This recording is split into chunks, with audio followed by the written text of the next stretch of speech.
জনপ্রিয় অভিনেতা মুকুল দেব পাড়ি জমালেন না ফেরার দেশে। ৫৪ বছর বয়সে শেষ নিঃশ্বাস ত্যাগ করলেন বলিউড ও আঞ্চলিক সিনেমার পরিচিত মুখ মুকুল দেব।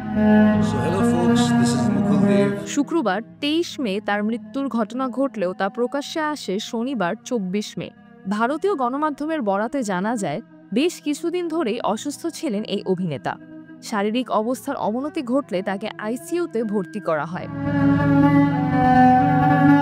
মুকুল দেবের সহ অভিনেতা বিন্দু দারা সিং, যিনি তার সঙ্গে সন অফ সর্দার সিনেমায় কাজ করেছেন, ইন্ডিয়া টুডেকে তার মৃত্যুর খবর নিশ্চিত করেছেন।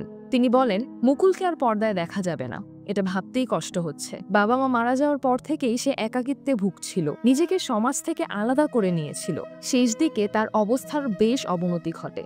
তার পরিবারের প্রতি আমার গভীর সমবেদনা। মুকুল ছিল দারুণ এক মানুষ, আমরা সবাই তাকে খুব মিস করব। অন্যদিকে অভিনেত্রী দীপশিখা নাগপাল ইনস্টাগ্রামে মুকুলের সঙ্গে একটি ছবি শেয়ার করে তাকে স্মরণ করেন। তিনি জানান, মুকুল কখনো নিজের অসুস্থতা নিয়ে মুখ খুলত না। আমাদের একটি বন্ধু মহলের হোয়াটসঅ্যাপ গ্রুপ ছিল, যেখানে আমরা মাঝে মধ্যে কথা বলতাম। আজ সকালে ঘুম থেকে উঠে ওর মৃত্যুর খবর শুনি, তখন থেকেই তার নম্বরে বারবার কল করছি। ভাবছি হয়তো একবার ফোনটা ধরবে।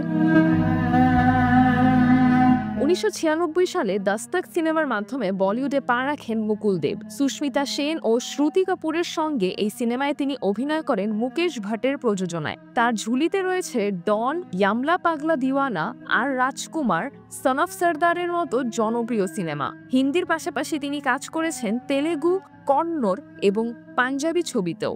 মুকুল ছিলেন বলিউডের আরেক পরিচিত মুখ রাহুল দেবের ছোট ভাই। তিজরাতু আভা, ডেইলি আওয়ার বাংলাদেশ।